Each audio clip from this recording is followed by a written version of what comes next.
Buenas noches, ¿qué tal? Los saluda Paolo Benza y esto es Debate, el podcast de coyuntura de sudaca.pe. Como todas las noches, estoy hoy con David Rivera. Alexandra tenía un tema y no puede estar, pero estoy con David Rivera para comentar las noticias más importantes del día. Y la noticia más importante del día de hoy, en realidad es una noticia que viene desde ayer. Ayer RPP sacó como Pepa una cosa que se confirmó a lo largo de las horas, que es que Moody's, la calificadora de riesgo crediticio Moody's, ha rebajado el riesgo crediticio del Perú. No vamos a entrar, así es BAA, BA1, BA2. El caso es que nos ha bajado, pero seguimos teniendo grado de inversión. ¿Qué significa eso? Que al Perú le va a ser más caro y probablemente un poco más difícil financiarse, es decir, emitir bonos, o digamos, va a tener que ofrecer un mejor rendimiento para esos bonos. Y eso al final, aunque la gente no lo crea o aunque la gente le parezca algo abstracto, una entelequia, termina afectando la financia de todo el país y por ende termina afectando a todos los peruanos. Pero ahí hay un comentario que yo quisiera hacer, ¿no? Hay un montón de gente que está tratando de culpar esto a la incertidumbre política, o culpar de esto la incertidumbre política generada en los últimos 2 años, y por ende sería culpa de todos los partidos políticos, y efectivamente, Moody's ya venía diciendo que lo más probable era que nos rebajen la calificación por la incertidumbre política, lo cual, como ellos mismos dicen, ha generado que hay incertidumbre sobre las políticas públicas en general, es decir, que no se puedan generar políticas públicas que mantengan, imagino, la solidez fiscal del país. El tema es que si es que el gobierno que hubiera entrado hubiera sido un gobierno que hubiera tenido como prioridad o hubiera tenido al menos un discurso que convenza en el sentido de generar una solidez fiscal, en el sentido de generar un ambiente de dinamismo y de seguridad para las empresas, en el sentido de que va a garantizar el crecimiento de la inversión privada, por ejemplo, por decir algunas cosas, el resultado no hubiera sido este. Es decir, es verdad que venimos con un contexto que venimos con un contexto de inestabilidad política que es uno de los responsables de que nos hayan hecho el downgrade, pero este gobierno también es uno de los responsables y Moody's lo especifica. Es decir, que el nuevo gobierno no da ninguna seguridad de que hayan políticas públicas buenas u orientadas hacia una solidez fiscal, etc. Y otra cosa a destacar del estudio, mejor dicho, del pronunciamiento de Moody's, que no quería dejar pasar, es que tiene Moody's proyecciones mucho menos optimistas para la economía del Perú que el propio MEF en su marco macroeconómico multianual. Como ya había advertido ¿cómo se llamaba, David, este ente? ¿Se me acaba de ir el nombre? El Consejo Fiscal. El Consejo Fiscal. El Consejo Fiscal ya había advertido que el MMM era demasiado optimista y Moody's también, si bien no lo dice así, pero también tiene proyecciones mucho menos optimistas que el marco macroeconómico multianual. Entonces, cabe preguntarse, ¿este gobierno está pisando huevos? Es decir, está caminando sin saber muy bien exactamente sobre qué va a caminar, porque Frank es una persona capaz, yo creo que eso nadie lo puede negar. Frank es una persona capaz, que conoce del tema y que, digamos, como ministro de Economía no va a ser pues un loco, no va a ser un saberveín, pero eso no basta, ¿no? O sea, tú tienes que poder hacer proyecciones realistas para poder enfocar tus políticas públicas en los próximos años sobre algo sólido, no sé cómo lo ves. Sí, coincido contigo, tal vez solamente le pondría un énfasis mayor al primer punto que planteaste. Creo que están claros los problemas de este gobierno. También hemos hablado los días pasados de cómo las proyecciones del MEF estaban siendo muy optimistas porque es como que estaba aislando el contexto político que se está produciendo a raíz de la forma de gobernar de esta gestión. Pero sí creo que es importante retomar el primer punto que planteaste, porque Moody's también pone un énfasis muy importante en el tema de la polarización, el problema institucional, y es importante porque además, ojo que esta es la tercera calificadora que nos reduce la calificación, y hay otras dos que lo habían hecho, ¿No? y no estábamos en este gobierno, sino en los anteriores, y es porque efectivamente hay un problema que es mucho más estructural que la gestión de este gobierno. Eh, yo creo que si hubiese ganado Keiko Fujimori, tal vez hubiese pasado lo mismo, porque probablemente estaríamos en un escenario de confrontación más alto, tal vez con una expectativa más alineada entre Moody's y el gobierno del PBI, ¿no? Ujú, Pero con mucha incertidumbre sobre el futuro en general, por una razón, ese es un tema importante por un segundo punto que vamos a hablar, ¿no? Hay mucha gente que ya, ahora que se habla de la vacancia, ¿no? Que de pronto pareciera que la vacancia es la solución a todos nuestros problemas, ¿no? Es como que vacamos a Castillo y ya, y arrancamos de nuevo y todo va a ir bien. Y la verdad que estamos bastante lejos de salir del túnel oscuro en el que estamos, porque tenemos un problema serio de la clase política y de corrupción en el sistema de justicia. Mientras no resolvamos esos dos puntos, no vamos a recuperar la calificación, aún si las cifras macroeconómicas van mejor de lo que creemos. Ya las tres calificadoras están llamando la atención sobre eso. Y quiero recordar un punto sobre este tema en particular, porque recuerdo que hasta el gobierno de PPK, uno escuchaba a muchos opinólogos que decían y afirmaban que era posible mantener la política y la economía por carriles separados. sí, Es decir, claro. que la economía podía ir boyante y que la política podía ir por su lado, que se mataran, que compraran jueces, no importaba. Y la verdad es que, bueno, la derecha se dio cuenta con PPK, se demoró mucho, tal vez porque el caso Odebrecht comenzó a enfrentarlos con los problemas reales del país, pero lo que debe quedarnos claro en este momento es que no es posible escapar a un tema así. Es decir, no es posible que la economía vaya por un lado y todo lo demás se mantenga aislado para no afectar la economía. Eso. Sí, de acuerdo, pero es verdad y no, es innegable que hay un contexto previo que deriva en la reducción de la calificación crediticia, ¿no? Que es el contexto de inestabilidad. Pero si hubiera entrado Carranza, yo no sé, yo de Carranza he dicho mil veces que es un tipo que solo se va a preocupar por el numerito de crecimiento del PBI y cosas similares, Es verdad. pero precisamente por eso difícilmente él hubiera generado un contexto que haga que nos reduzcan la calificación. Nuevamente, ¿no? No creo que el discurso de, como por ejemplo ocurrió con el dólar, ¿no? Como por ejemplo ocurrió con la inflación. La inflación sí, mucho más sustentado, por supuesto. Ahí voy a tener que terminar dándote la razón, David, pero con el dólar, por ejemplo, ¿no? Decíamos, no, pero las demás monedas de la región también se han depreciado y tal, y tal, y tal. Pero siempre que haces un análisis fino, te das cuenta que hay un factor, en ese caso era que era una moneda del sol que venía mucho más sólida que el peso colombiano o el chileno, y que recién en abril empieza a tener estos vaivenes enormes y empieza a subir de manera descontrolada en abril, mayo, junio, julio, etcétera. Entonces, siempre que haces un análisis fino, con una perspectiva correcta, creo que se ven siempre los rezagos o las consecuencias de este gobierno. Y no creo que, no por las puras muy lo menciona, ¿no? Sí, es la Es que yo inestabilidad creo que, política, pero también es este gobierno, ¿me no, entiendes? sí, sí, yo no digo que no, pero cuando tú dices que con Carranza no hubiese pasado esto, creo que estás justamente no sé si queriéndolo o no, creyendo que o sea, que es posible aislar ambas variables. Y creo que la mejor manera de darse cuenta de que eso no es posible ya es el gobierno de PPK. Tuvimos un gobierno de derecha, para el gusto de una calificadora de arriba, alta confrontación política que nos llevó a lo que nos llevó en los últimos 5 años. Entonces, a lo que voy justamente es que esas dos variables no son ya aislables.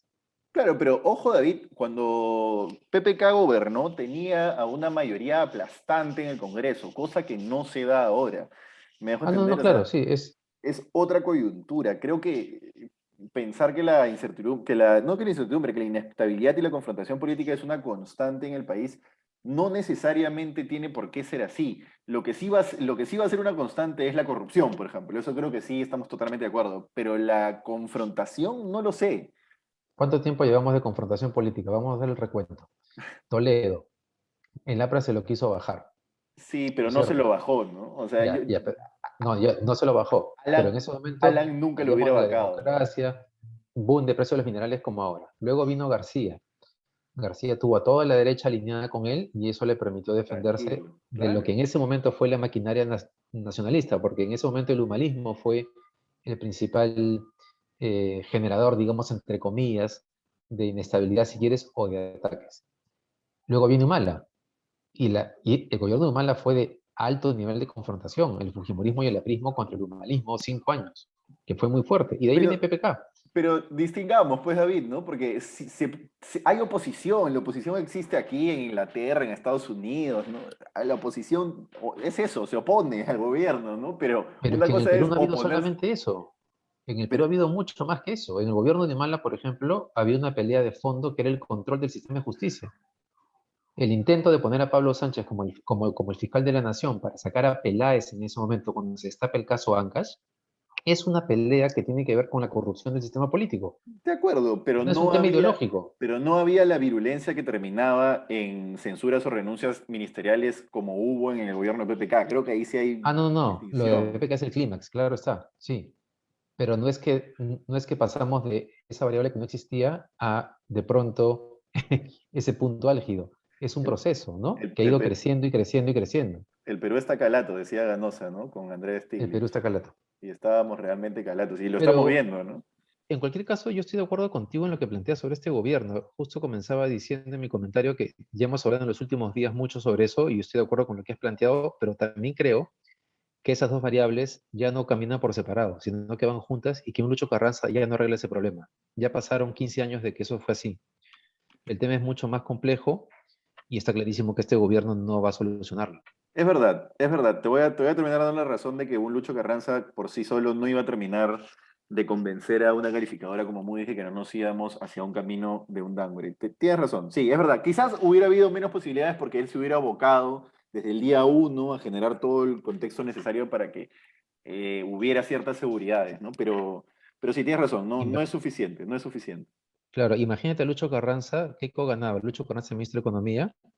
¿Qué estaría pasando en este momento con Perú Libre y con el voto del sur con el que hubiese perdido Pedro Castillo?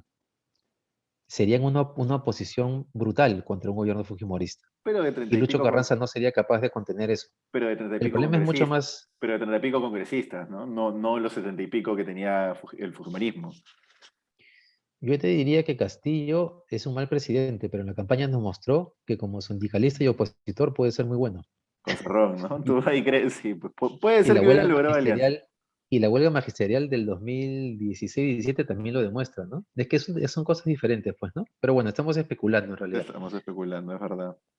Bueno, y lo que no es especulación es lo siguiente. Ángel Páez, periodista de la República, ha publicado hoy que el senderista, tal vez un senderista, Juan Alarcón Gutiérrez, reconoció a Iber Maravillo Olarte, el ministro de Trabajo actual, como jefe de la zona norte de la organización terrorista en Huamanga, o sea, de Sendero Luminoso, y autor de varios ataques en compañía de Edith Laos Sáez entre 1980 y 1981. A ver, evidentemente, esto no constituye una sentencia. Yo no puedo hablar de que el ministro de Trabajo es culpable de terrorismo, pero la valla política, vuelvo a repetir, no es la misma que la valla judicial.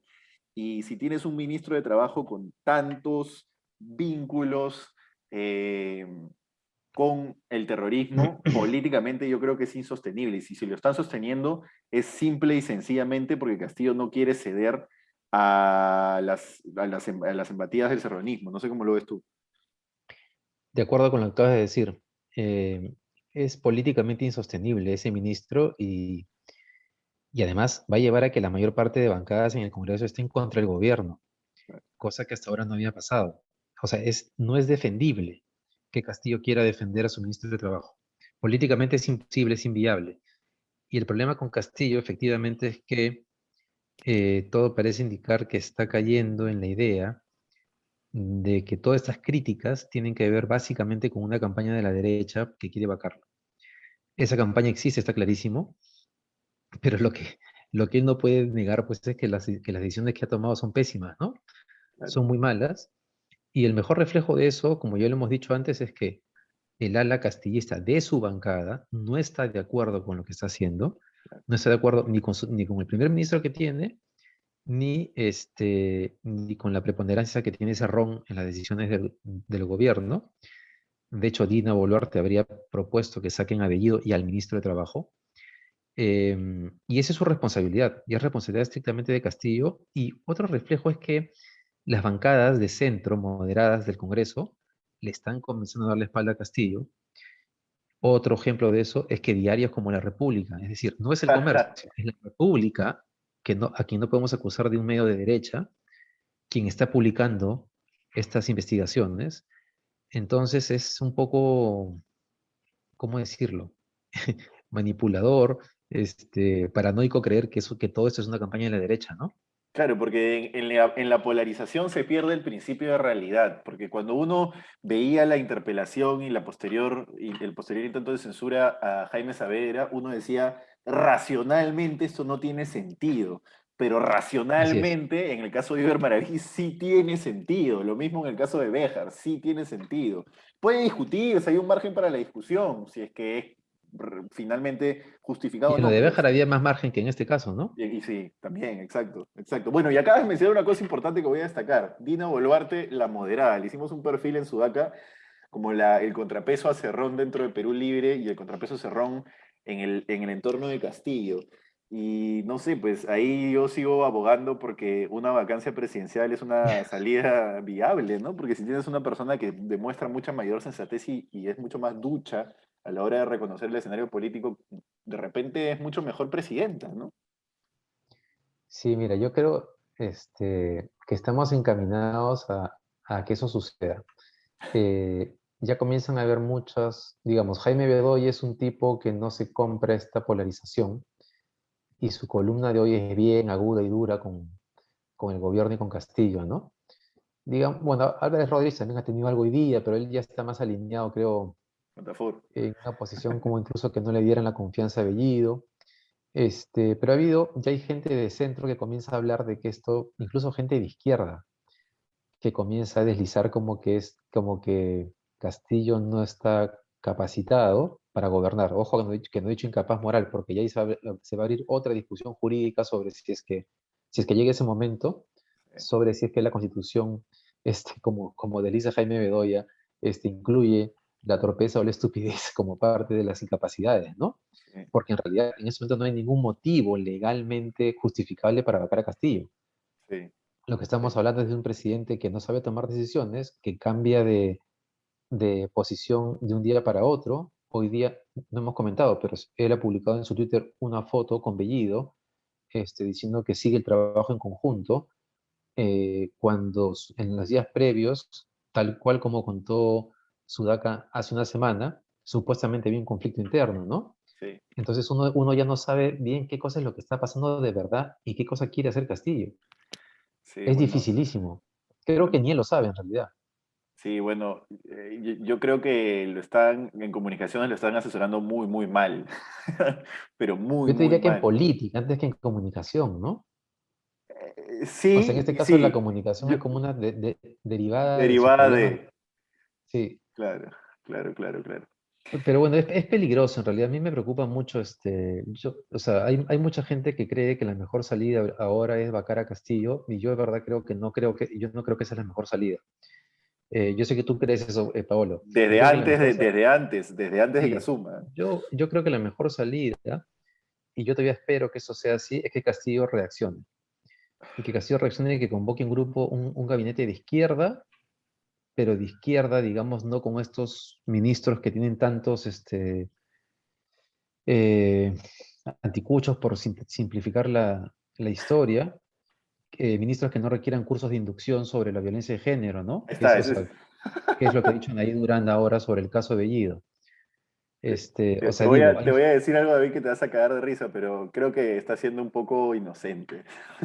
¿por qué? Un poco Cuenta, naif. cuenta. Difícilmente lo hagan, ¿no? Yo creo que eso ya Castillo. ha dado suficientes muestras de que no está en su agenda. Tendría que haber pues un asesor ahí que aparezca con esa línea, ¿no? No, no lo veo.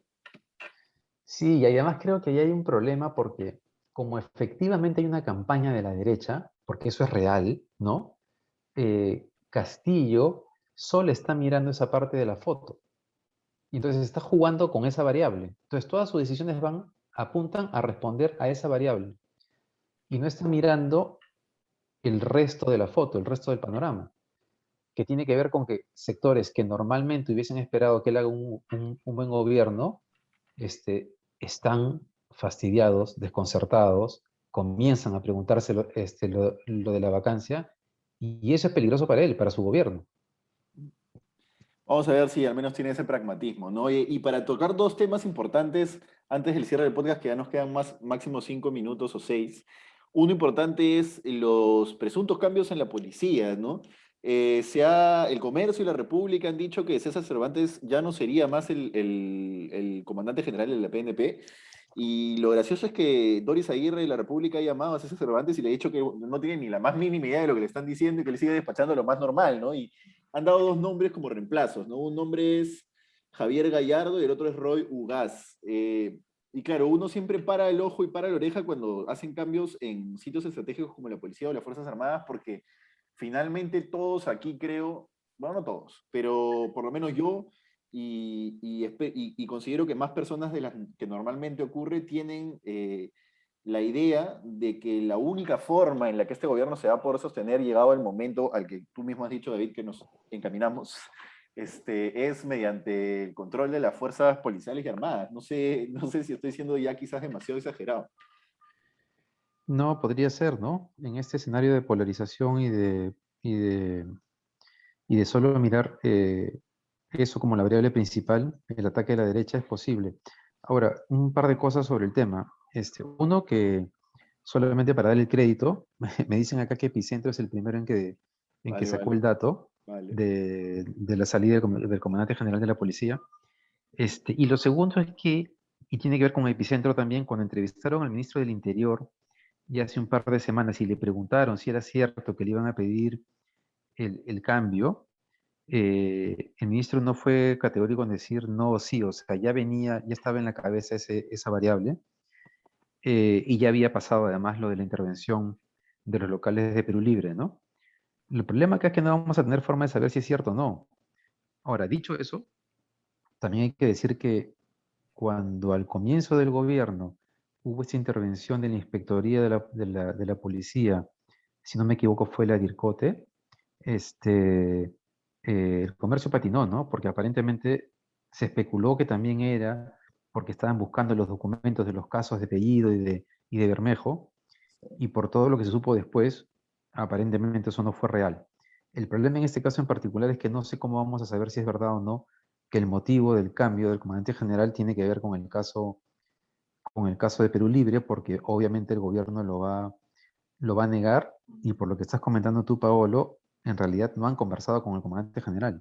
No, pues parece que no. Así parece, el circo parece que continúa. Cada día hay un nuevo acto y nuevos Sí, personajes, pues. nuevos payasos. Oye, acaba de entrar Ale. Ale, nos quedan ya unos minutitos nada más de podcast, pero hay un tema que está bueno comentarlo contigo, que es Anaí Durán, la ministra de la Mujer, diciendo que todo el gabinete y funcionarios públicos distintos además van a pasar por una inducción sobre los derechos de la mujer, ¿no? Que a mí Sí. al leer sus declaraciones me ha sonado como un cursito de inglés online, digamos. O sea, yo creo que sí, evidentemente somos un país machista, hay que reconocerlo y hay que trabajar sobre la realidad. Pero eso de ahí a decir que los representantes políticos de toda una propuesta partidaria, digamos, tienen que pasar por cursos de instrucción de los derechos de la mujer, además eso como respuesta a una acusación de haber dicho solo falta que te violen, creo que no es proporcionado, ¿no? Pero no, ¿cómo lo ves tú, Ale? Sí, mira, a ver, te cuento, mi primera reacción fue un poco reírme, ¿no? Y decir, Dios, o sea, no puede ser que necesitemos esto. Pero ya la segunda, después de una respirada, es, lamentablemente necesitamos este tipo de cosas. Claro, un curso, como bien dices, un curso de derechos de la mujer, suena pues a un cursito online de inglés o algo como hacer ejercicios en palacio, ¿no? Con los ministros para estar saludables, ¿no? Un poco más simbólico y no necesariamente este cambio de paradigma, ¿no? Se está cuidando, además de no hablar del enfoque de género, que es lo que entendería que se necesita realmente, y realmente es algo que necesitamos todos, ¿no? Hombres y mujeres inclusive, y dentro del servicio público hay todavía un pensamiento machista muy grande, y el enfoque de género, más allá de reconocer los derechos de la mujer, el enfoque de género es importante de conocerlo y de desarrollarlo, ¿no? Entonces, a mí me parece una primera buena intención, digamos, pero como tú dices, Paolo, coincido con la lógica de que es desproporcionado frente a la respuesta que da el gobierno cuando el primer ministro pues dice solo falta que te viole, ¿no? Esto último es inadmisible y ya en un país desarrollado, primero, jamás tendríamos un primer ministro que se exprese así. Segundo, de hacerlo, no solamente estaría fuera del cargo, sino probablemente investigado, ¿no? Sancionado, ¿no? Claro. Entonces, evidentemente estamos muy atrás y más que un cursito de enfoque de derechos, como digo, creo que sí necesitamos mucha sensibilización a los ministros, a los policías, digamos, quienes de alguna manera guardan el orden, digamos, y en donde las mujeres tienen que apoyarse cuando tienen que hacer una denuncia. O sea, pero una sensibilización sobre todo para entender realmente qué cosa hay detrás de la necesidad de promover el enfoque género, ¿no? Ojalá no necesitáramos algo así, pero la verdad es que todavía estamos muy atrás. David, Nada, yo estoy de acuerdo. En verdad, creo que lo que ha dicho Álvarez Rodríguez hoy día es cierto, ¿no? Que la izquierda está cavando su propia tumba con la manera que está teniendo de justificar estas cosas, ¿no? Porque a mí me parece chévere el tema de la inducción, debería ser en todo el sector público en realidad, ¿no? Porque somos efectivamente una sociedad machista, pero creo que el caso de Bellido es otro nivel. así es. Y creo que hay gente en la izquierda con la capacidad de hacer una buena gestión sin ser lo que es Bellido.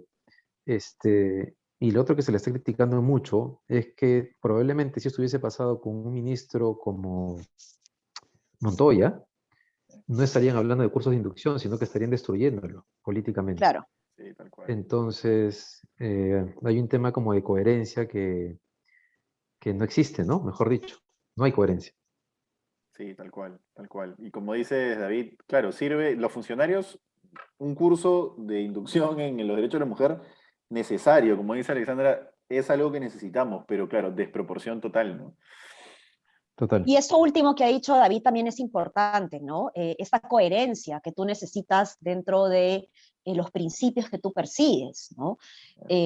Mucho se ha criticado por mucho tiempo Aldo Mariátegui, entre ellos, digamos, gente de derecha que critica y señalaba, ¿no? A la doble moral de la izquierda, ¿no? En este momento lo que están haciendo es darle la razón a personajes como Aldo Mariátegui, que siempre los ha señalado de esta manera, ¿no? Claro, y pragmáticamente, yo siempre le doy una pensada pragmática a las cosas, ni siquiera es que estén defendiendo un gobierno que tenga 60% de aprobación, entonces, como dice David, se están quemando, ¿no? Están quemando mal. Así es. Sí, Yo sigo sí, sin entender por qué, pero bueno, ya será motivo para el siguiente podcast. así Bueno, es. ojalá gane Perú. Esto va a salir un poco antes del partido, así que ojalá gane Perú. Los precios de las entradas son un asalto a mano armada, pero cada vez están más caros, gracias a Agustín Lozano. Empezamos el lunes en Sudaca con el programa de entrevistas de Patricia del Río. Lili me ha pedido Ajá. que lo mencionemos. Empezamos el lunes con el programa de entrevistas de Patricia del Río. Estamos afinando los últimos detalles, no se lo pierdan. Todos los días de lunes a viernes a las 9 de la mañana, media horita de entrevistas de Patricia, de los mejores entrevistados del país. Empezamos, bueno, todavía no estoy autorizado para revelar el primer entrevistado, pero es un entrevistado bastante interesante. Y nada, nos vemos mañana. Síganos en nuestras redes, Instagram, Facebook, Twitter, YouTube, SoundCloud, Spotify, etcétera, y en sudaca.p. Hasta mañana. Nos Hasta vemos. mañana. Chao, Chao, chao. chao.